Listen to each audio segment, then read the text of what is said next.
Welcome to Talk Cosmos, the show where Sue Rose Minahan and guests unveil astrology's ancient archetypes that continually build the collective experiences in our unconsciousness. Get ready to find your free will from your roots in the stars.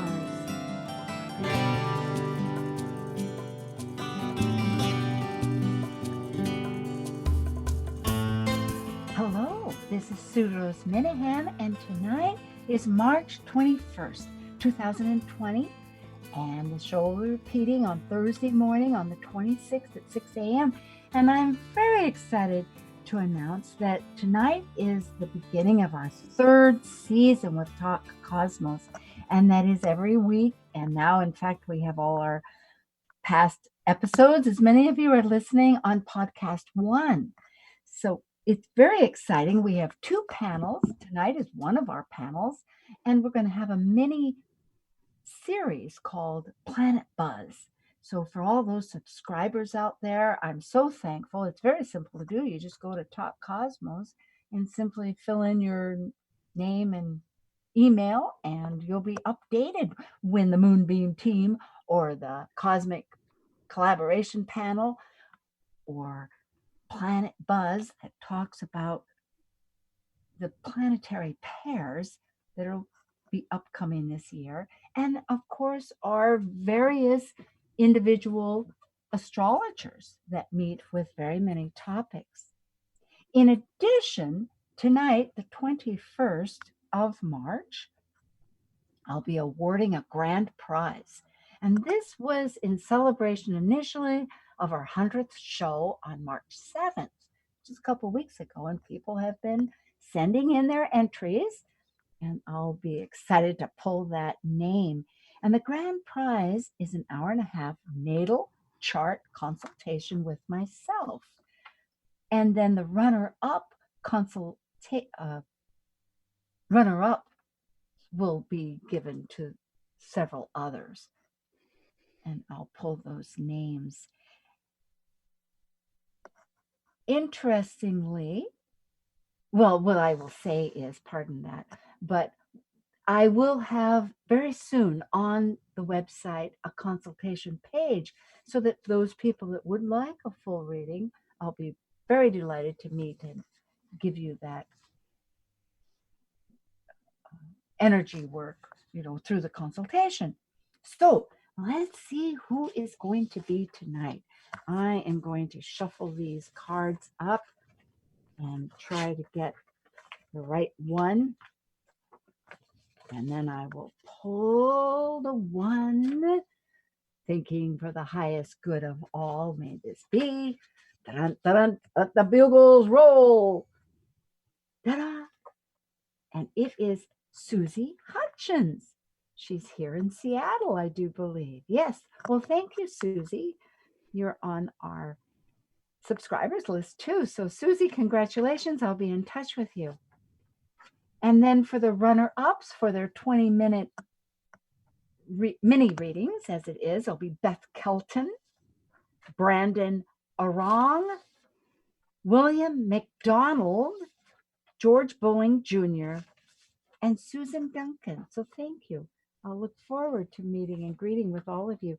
And just to say also, for those that subscribe, because there will be ways of keeping in touch, in June, the Moonbeam Team and Cosmic Collaboration Panel and myself will be giving a workshop.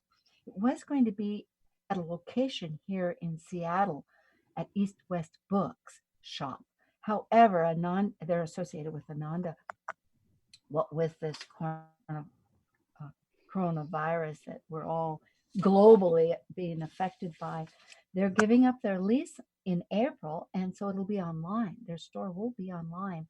And we've been offered to have an online workshop, meaning that it'll be open to everybody, which is very exciting. And that's part of this whole Aries energy. We're in the archetype of Aries. It's separating from the past, of the completion, and beginning new ventures. There isn't necessarily a blueprint for any of that. New means exactly that. So we will continue this because tonight is the Moonbeam Team, and we're ready for it. Relating to the sun and moon's energies, including the planets and the entire cosmos for the month's systematic 2-week intervals of the new moon and full moon, plus the annual 4 to 5 eclipses, this is your Moonbeam Team. I'm Sue Rose Minahan, host of Talk Cosmos, an evolutionary astrologer and consultant, plus a certified color energy coach. I explore creative expression as an artist, a musician, and write abundantly, stories to poetry.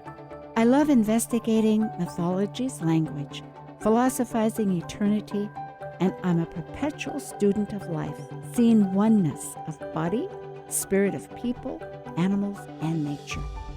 I'm Elizabeth Liz Machette, certified astrologer, sacred healing counselor, tarotist, and numerologist, providing individual consultations, teaching and tutoring internationally, co-author of Gateways to Change, Keys to Navigating the Seas of Life, currently facilitating workshops in Marysville and Camino Island, Washington. And I'm Sarah Stromley, a craniosacral therapist and founder of Brain Body Therapy in Kirkland, Washington. I'm an evolutionary astrologer that incorporates different forms of horary, location mapping, and medical astrology into my practice. I enjoy uncovering flower and mineral frequencies that also support the mind-body coherence that aid in the healing journey. And as Albert Einstein said, energy is never destroyed. Energy only changes. So, hello. For this particular energy of the Aries archetypal month with the new moon that's coming up, the full moon, and including the equinox, I have a certain, we're each going to present our energy, or not energy, but what dynamics we feel might be really significant. There's many energies, but just one little element that really stands out to ourselves. And for me, I would say that very similar to the title for this show, it's igniting and distinguishing our relationships.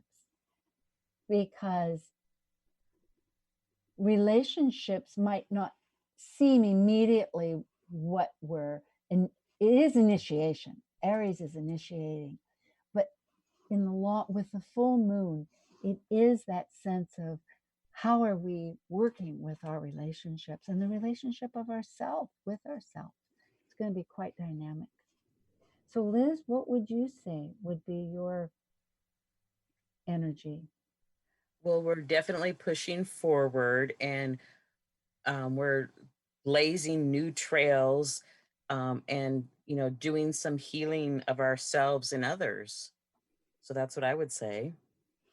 And Sarah, I think that we're just thinking outside the box. This is a time that's encouraged for doing that and considering what's needed now, what's needed far into the future, and aiding both yourself and self-care as well as humanity can yield powerful healing results and deeper healing at this time.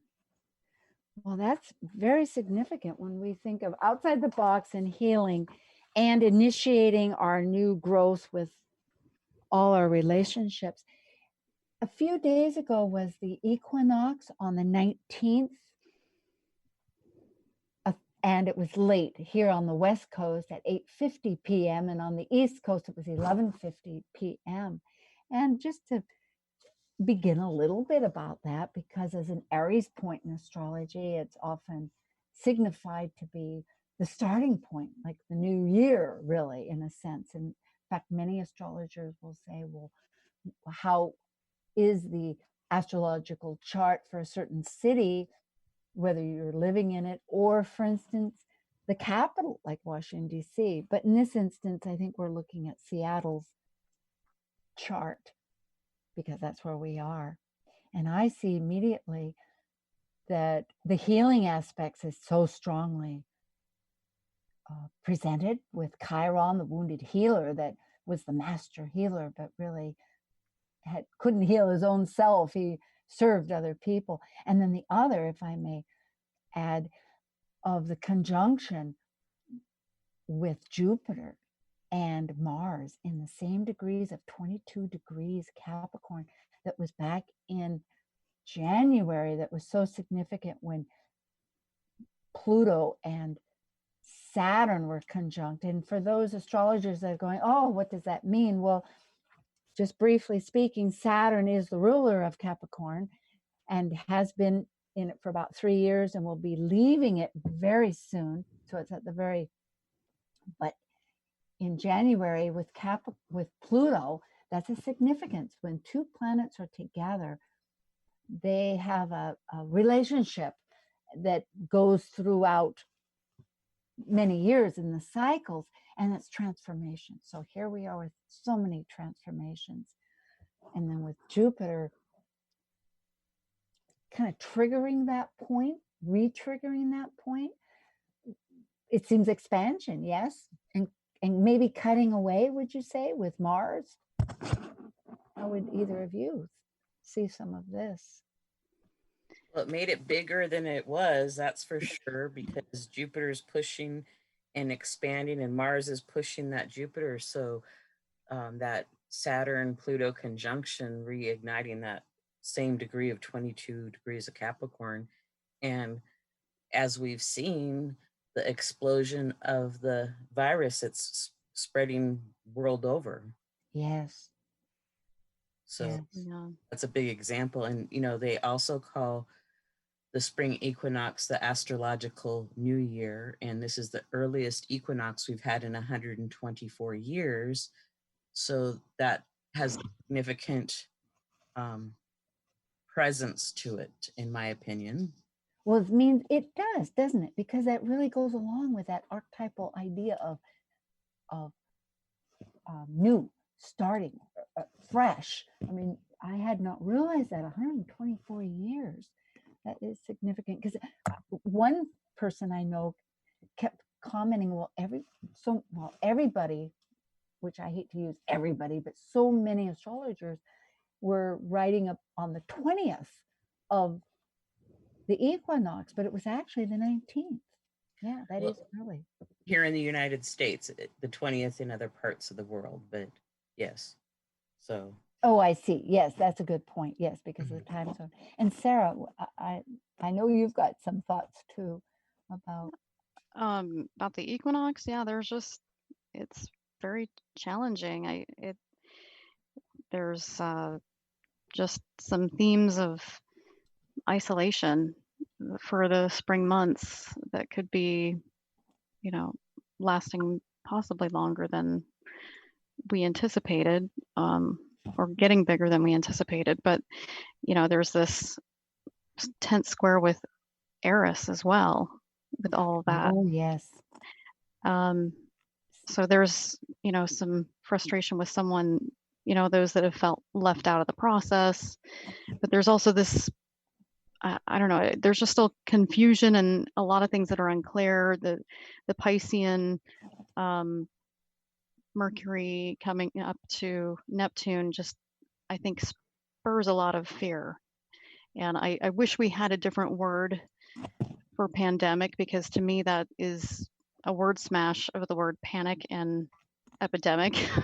Oh, yeah. And I just wish we could rename it something better.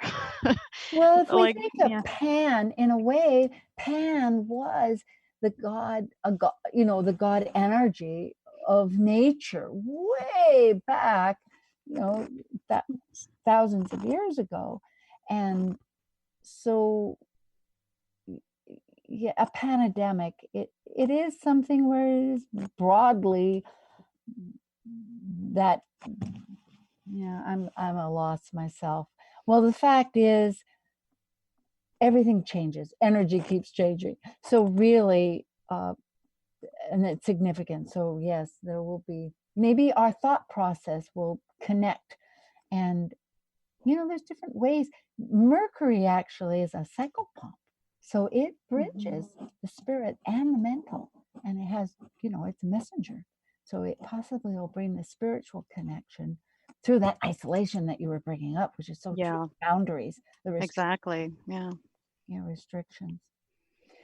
Well, and I'm looking too to see there's a lot of connective forces, even in this spring equinox, because it's not that far away from the new moon, but here with the nodal axis, Mercury is a bridge, sextile, at 60 degrees, and that's a connecting force. They have similarities with water and earth in this situation, and just within 2 degrees orb, so that's very close. They're yakking it up. And then over there to Uranus, the sudden innovator of insights and some trauma sometimes, but if it's too quick, which we know is happening in Earth sign, and then connecting to the North Node. So that seems to be a steady theme of mentality, air. When I say air energy, although they're not, it's earth and water, but Mercury is definitely an air archetype, and so is Uranus. And before we had the equinox, there was no planets in fire or air. And now with the equinox, we have the sun has moved into a fire. And then if you count Chiron, but they weren't counting Chiron, they were just counting sun out to Pluto to not have a fire sign. So we've had Chiron and Aries, a fire sign, for a while. So, well, this matters. This matters a lot, because our energy will need to know how to move forward. So let's see what the new moon says now that we have a little bit of an idea of what the whole thumbprint, which in its houses would change, of course, just to let people there in our audience realize, which many astrologers know, but depending on the time, those energetic planets are being mobilized in different areas of functionality. So, but we were talking pretty strictly just planetary thought here. So it's still a thumbprint. Okay, new moon.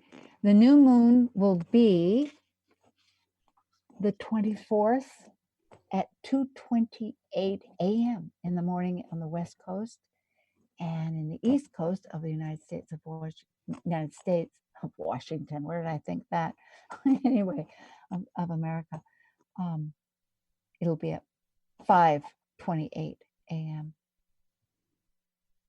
And here it's at 4 degrees in Aries, 12 minutes. And I'll tell our audience, Sarah and Liz and I are not palling around in the studio. We're not gazing and laughing and chuckling with each other, because we are in our homes calling in. And I'm very grateful for this opportunity. But it does mean that sometimes there's a little pause. I can't just look over and someone go, oh, yeah, right. So they're kindly waiting. And it is 4 degrees, Aries, early, still early, and 12 minutes. And it is right next to Chiron, moving up to that 5 degree. And it is squaring, that means intention, 90 degrees, which wants resolution and is action. They're all cardinal signs, meaning action is the name of the game, just like Aries really is the beginning point. But of our South Node, which is where we're coming from collectively, the lunar South Node, and it's 3 degrees Capricorn, and opposite in its polarity point of what we're trying to integrate is the Cancer North Node. But it is intention, and I mean, not intention, but it has tension, toggling, you might say, between the dynamics of structure and breaking boundaries, or being full of boundaries, right? Like you were saying, Sarah. And then Chiron, if you want to speak to Chiron, you're much more versed on this in some ways, but I understand Chiron is in Greek mythology a demigod. He was deeply wounded by the abandonment of his parents, and he lived most of his life in seclusion. But he, was a centaur, half man. But he is considered to be summarized as the wounded healer. He was very, very articulate and knew. He was very scholarly and taught many other many other gods and mortals about the process and how to heal themselves. And where Chiron appears in an individual chart kind of shows where we are deeply wounded in some ways and may re-experience, but are capable of healing that in others and have that gift of healing for others more especially. So with it being in Aries, it's around, to me, it's around self-identity, old wounds or traumas experienced tied to passion or impulse or action or inaction, aggression, anger, or not not being able to safely express that, and leaping before looking, self-inflicted wounds, and even acts of heroism that may have backfired. So there's That's themes of beautifully that. put. So there's themes of that for this new moon cycle that kind of seeds itself at this time, but it makes, to me, healing really old issues of trauma around self-esteem, self-worth, or even physical head injuries have a deeper healing impact this month, as well as those issues of anger, like being able to harness that anger in a very constructive manner can move mountains. Boy, that's a really constructive way of putting it, because anger is energy. And to demonize anger hasn't any purpose, but to harness it and put function to it, to have that extra oomph, to, as a perhaps not to see that one is attacked, but to defend something. You can be angry about something in defense of something, So there's many constructive methods. And so an abandonment, that is so true. I forgot, but it's very true. His mother abandoned him because he was a half horse and a half man. And so it was that whole concept, I think, of that time, that civilization was working hard to incorporate their higher self that they figured, and the lower animal instincts were considered not appealing. And so it was symbolic of that, where in actuality we need to embody both. And so that's very pertinent. We're here in the West Coast, it's in the third house, meaning our environment. Liz, what do you think here? Oh, yes. It's our environment, and then the sun and moon are conjunct Chiron and also Black Moon Lilith in that third house. So reaching out and communicating with other people, even if it's through email or a letter or a telephone, um, it can be very healing to talk to people and to help resolve things.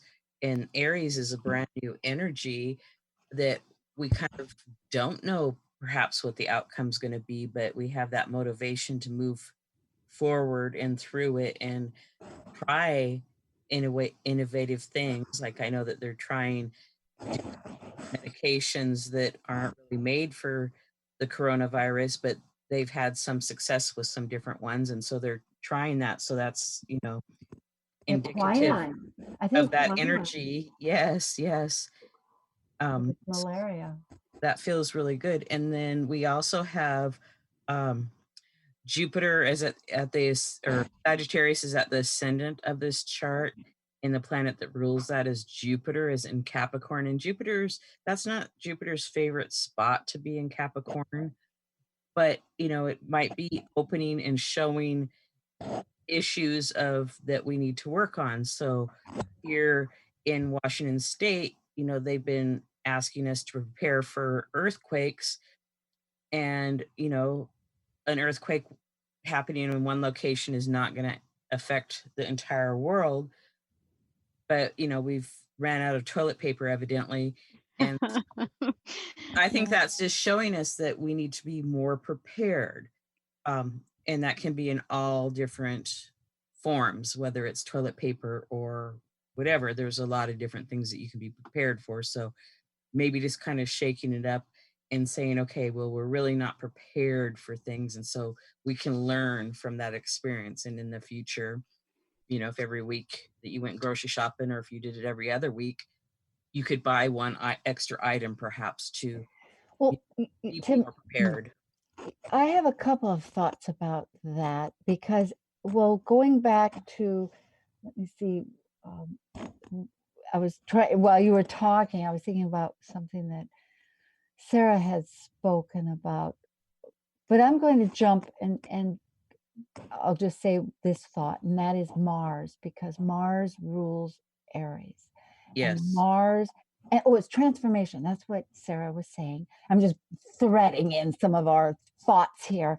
And the well, three planets are all in Capricorn that are very significantly still. And that would be Mars at 25 degrees, Pluto, the transformer, at 24, and Jupiter, the expansion, of 23. So you have action, transformation, and expansion. And they,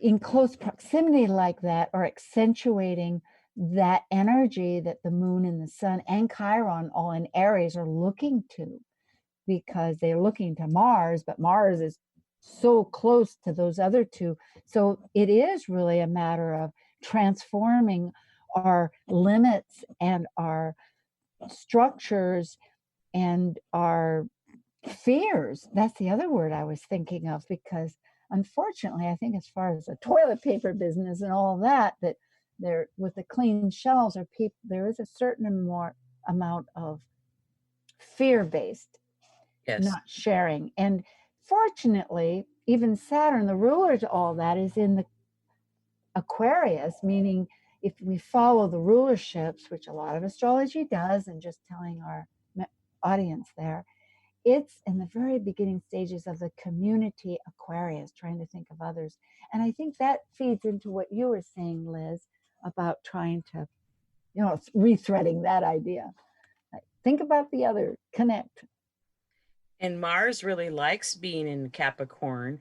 So Mars being conjunct or next to Saturn in this scenario are working well together, because normally if you had Mars and Saturn conjunct, one could be like the gas pedal Mars and the other one could be the brake Saturn, and you'd be spinning your wheels. But since Mars is exalted in Capricorn and Saturn rules Capricorn, I think that they're working together. Oh, I like that. Mm-hmm. I see so many big seismic breaks in our collective structural systems that we have. But I think there's some really ripe opportunities here, because all of this is, even with Jupiter and Venus all kind of adding into this mix with Mars, even in these trine and conjunction configurations, there's more opportunity to really restructure this quickly in a way that's going to work better. Well, that's interesting. We are going to take a break, but I like this thought of Venus and Mars actually in a trine. Those two planets have been In Earth very trine, dynamic. Yeah. And now here they are, when in need, are receptive and are forward motion. And creative. Yeah. Yeah, that's very true. Well, we'll take a brief announcements.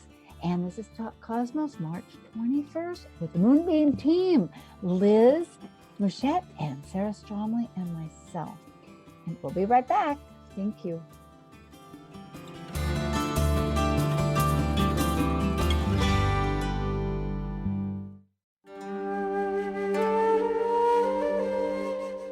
While we take a break from this week's edition of Talk Cosmos, let's take a look at this cycle's archetype.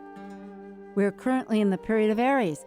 By leaving a cycle based upon completion, the energy of Aries sparks initiation, creating action to separate into a new cycle of life. It's a fire sign, which means it will involve great emotion. And because separation may create resistance, it also takes great courage to break away to new ways of becoming. Hey, this is Tara All, resident astrologer for Sage Goddess in Los Angeles, and you're listening to Talk Cosmos on Alternative Talk 1150 AM, where we bring the planets and signs to life here on Earth. On the path to good health and well-being? Alternative Talk 1150 is the station for you.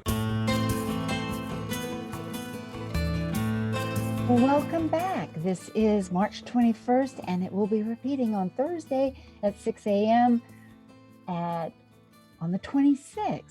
And this is the Moonbeam Team with Liz Mouchette and Sarah Stromley and myself, Sue Rose Minahan. Tonight is initiating our third season, and we did give our grand prize to Susie Hutchins, and we're giving out several mini readings to a few others. And it is the Aries season.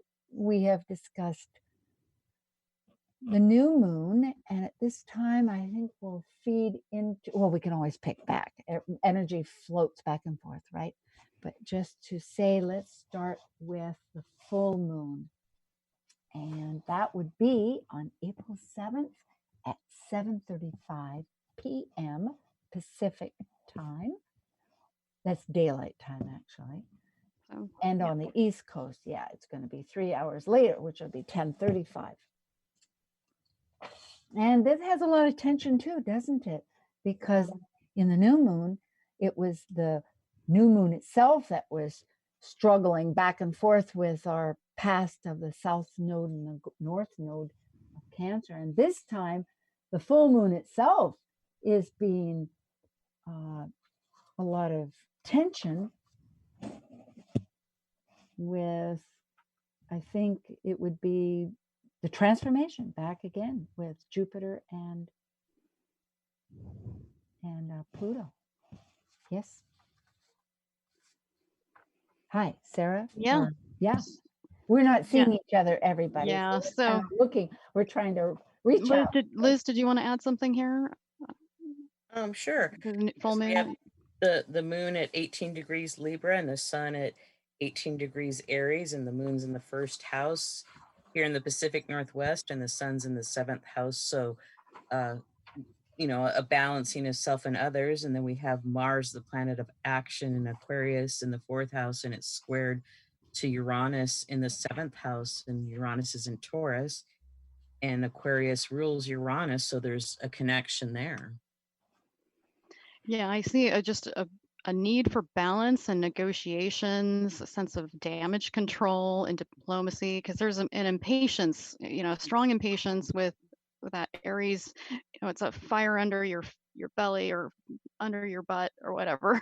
And so it's, this, you're moving. There's like this very tense push-pull thing where there's potentially people going in a lot of different directions, rapidly, and the challenges and so there's really dialogue that's required here and desired, just to kind of get everybody on the same page, because all of this is going to be challenging, encountering current agreements, structures, guidelines, policies, laws, and irregardless of how these structures may be outdated and malfunctioning, they were put there in its place for a certain degree of integrity that still require considerations before irreversible actions occur that could lead to loss or potentially damaging scenarios.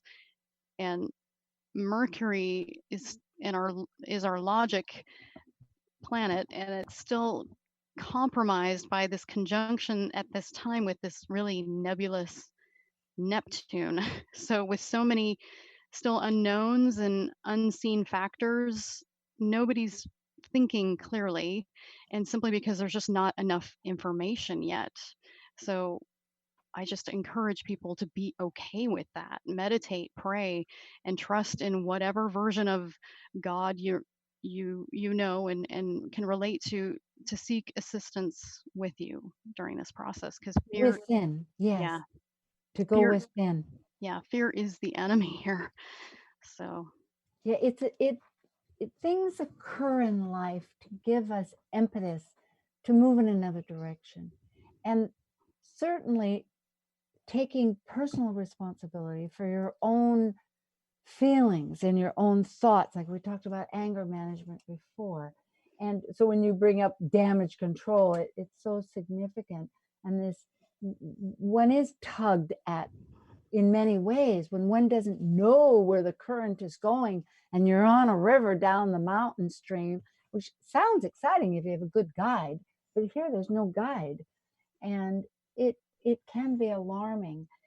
And so where do you have to go to but a total reversal of, instead of the well, instead of what I was going to say, the extraneous, the external, everything is telling us physically, even, go back to center, stay home, no travel, connect. I mean, here we are, the three of us in our own home, and the studio is coordinating this marvelous ability, and we're connecting to people all over the globe. So, but in other words, returning to that idea of return to center. Yeah. It's valid, very valid. And if you're, I mean, there's a lot strong relationship themes with that full moon, being that it's in, relate the most relationship oriented sign of Libra. So if you're experiencing relationship, family, work, or group tensions, wherever that falls in your chart, seek to discuss things in a very non-judgmental way, putting others' concerns and well-beings, like weaving that into your conversation and context, and seek commitment to discuss further, review, commitment to review things and to follow up, preferably by the following week. So that would be, that full moon's on April 7th. So by just 4 days later, on April 11th, the Mercury changes sign, and the fog seems to lift. So for the first time in months, we're able to, it just lends more clarity. And even 7 to 8 days later, on the 15th, there's all these harmonious aspects that were fully in conflict are now in a harmonious aspect. So the clouds seem to part, the angels may just sing. And because that's possibly the best time when the updates and the information starts to really come together, and consensus and agreements can be best received by all parties involved. Well, it is optimistic, and optimism is good, and certainly with Jupiter involved, that's part of it. And I think there's truth of the clarity of the mentality when you have Mercury, who is a psychopomp and going between spirit and matter, where it's engaged with everything of Pisces, of the universe and toxins and all that, now can finally have its own separation and get involved in Aries, which is the archetype that the sun's in, and have some real initiation of thought and connective, work with people. But we are in this total energy for quite a while, so it'll be another development. That, what I was thinking though too, with the new moon, both the luminaries were in Aries, which is looking at Mars, and it was squaring the nodes. So really the nodes were looking at, their ruler was the moon, which was involved, and also Saturn, which had just changed its course because it was in Aquarius after being 2-3 years in Saturn, its own sign. So that's pretty significant. But now with this full moon, because of the fact that the rulers of the Libra moon that you were both mentioning, and we're all mentioning, is 18 degrees, is Venus. And again, the sun is in Aries, so we're looking at Mars. So those are totally different concepts of energetic interests. Like Venus wants your security, and it also wants relationships. Survival, I should say, more than... Venus rules this chart, and it's in the 8th house of transformation. Venus and Mars are trine in a good aspect, working together. And then the sun and moon are square that Pluto Jupiter, asking us to transform. And that Pluto Jupiter in the fourth house of foundation and home. In the solstice chart, we had a lot of planets in the fourth house. So, what's home, what's safety, what's security? A lot of people now are working from home that can, or home taking care of their children. So it's like this huge change, and Mars square Uranus, these innovative, genius ideas that are coming forth, and Aquarius rules the internet. So, even through people doing Zoom meetings or connecting through the computer, people working together can really come up with these innovative ideas, I think. It's been extraordinary. From that, I know there was a lot there for non-astrologers, but just resting on that factor, it's extraordinary because 2 conferences, astrology conferences, have shifted totally to online. NORWAC here in Seattle, which is Northwest Astrology Conference, been going on for 32, 35 years. And it will be all online, which will be with quite a few ideas of little chat rooms and things. And then I'm involved with Organization of Professional Astrology that was going to have a retreat in Zion Park, but they too are going to go online. And even here in Washington, another astrology group, our monthly Washington State Astrological Association, which for you Seattleites is open to everybody and welcome to participate, but it's going online. So it almost makes it easier. And it is really interesting to have this sense of community through the internet.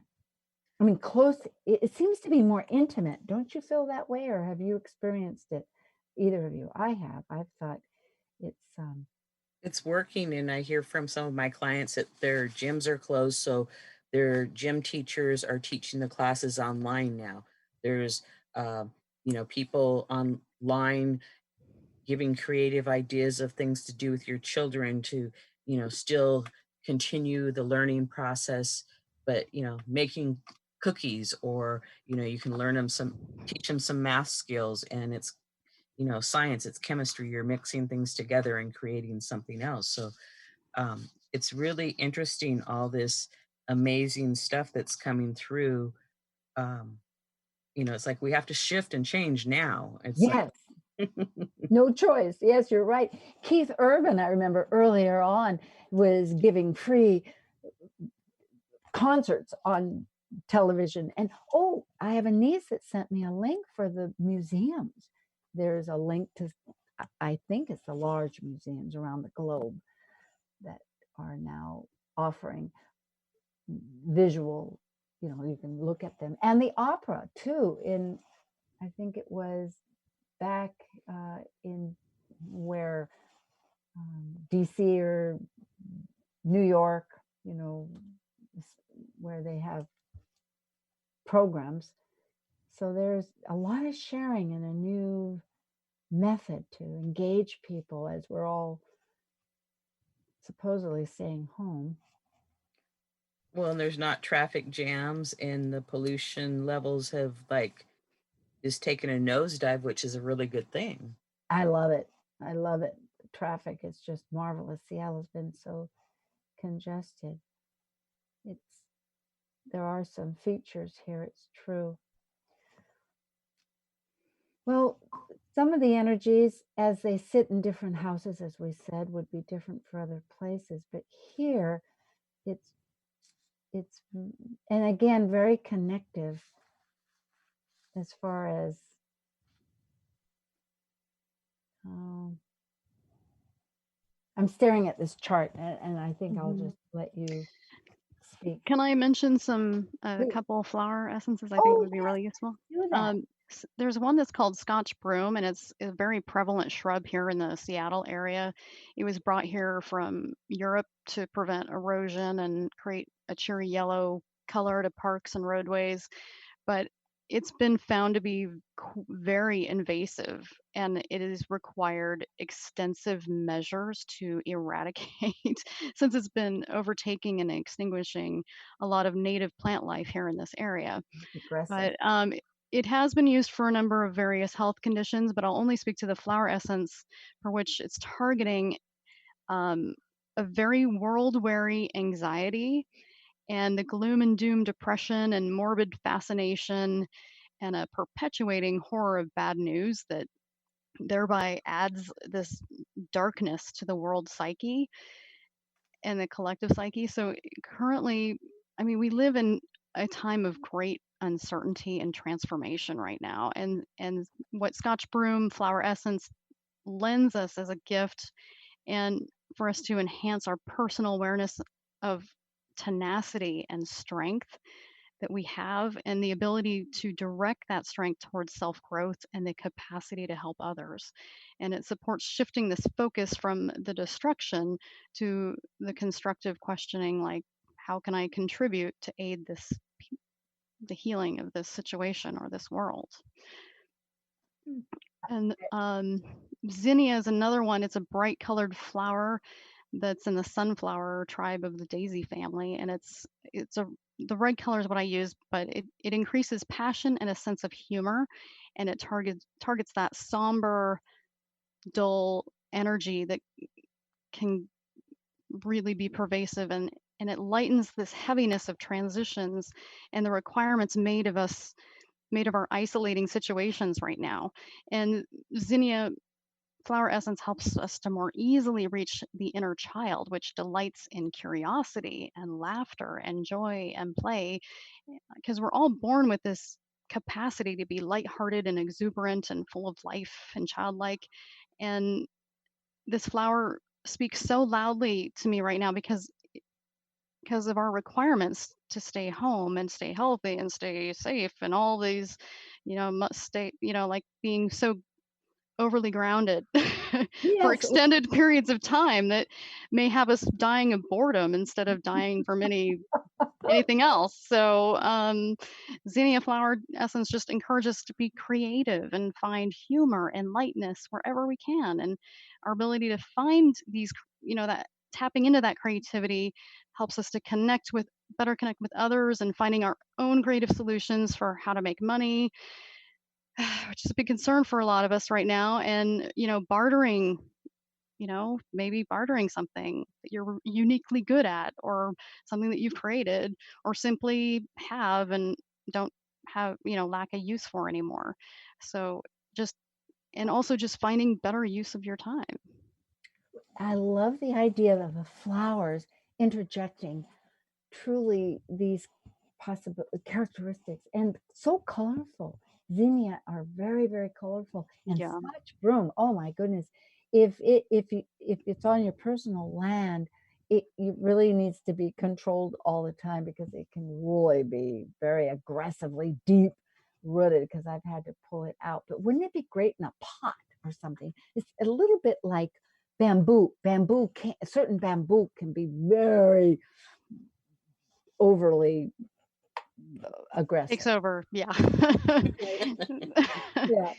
And So, well, thank you, Sarah. It's always a pleasure. And I love having this added.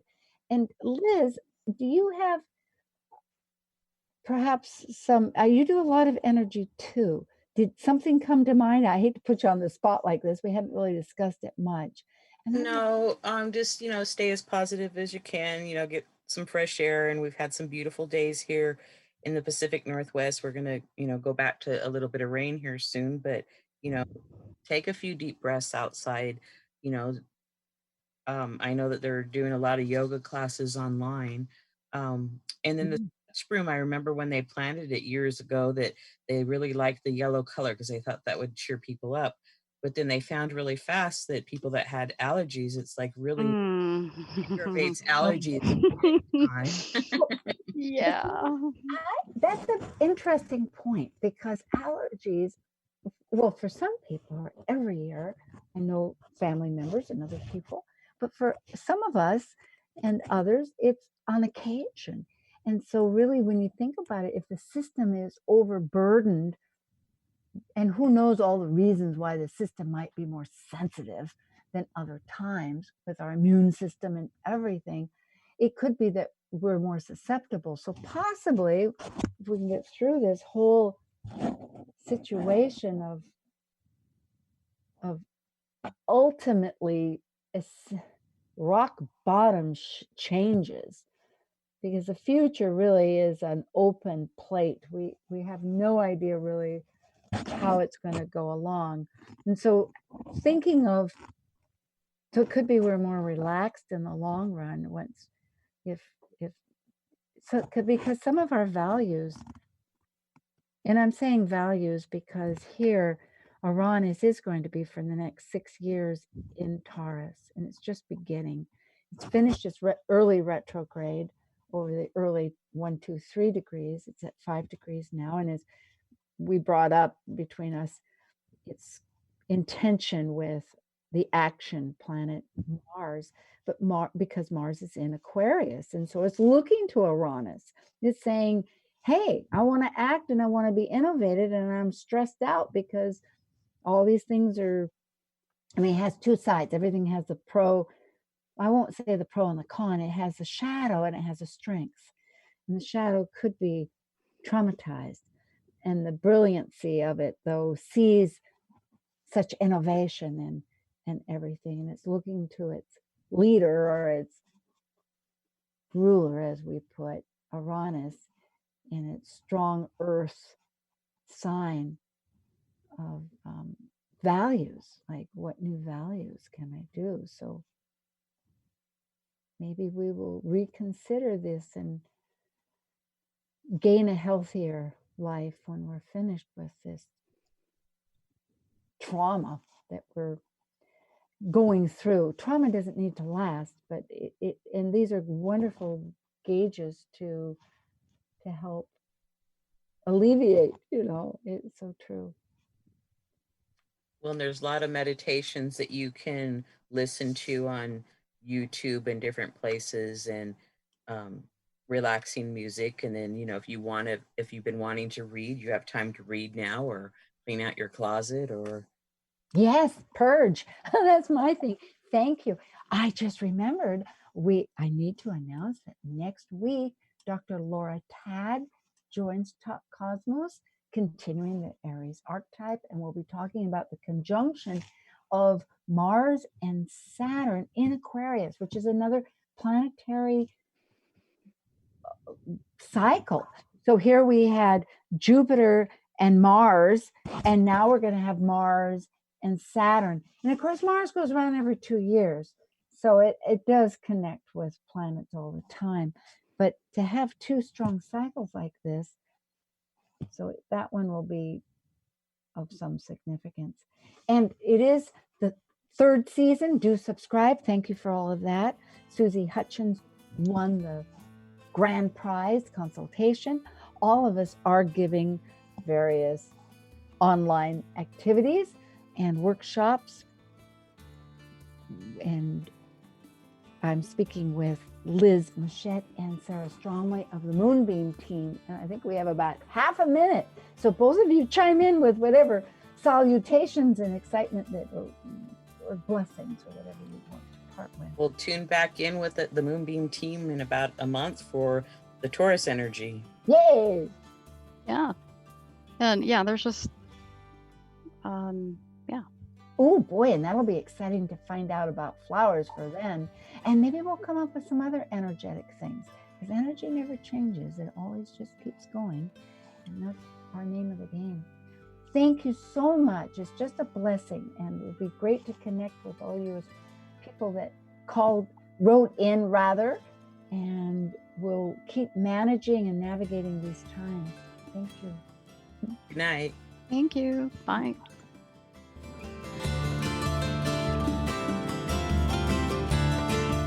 Thank you for listening to Talk Cosmos, the show where Sue Rose Minahan and guests unveil astrology's ancient archetypes that continually build the collective experiences in our unconsciousness.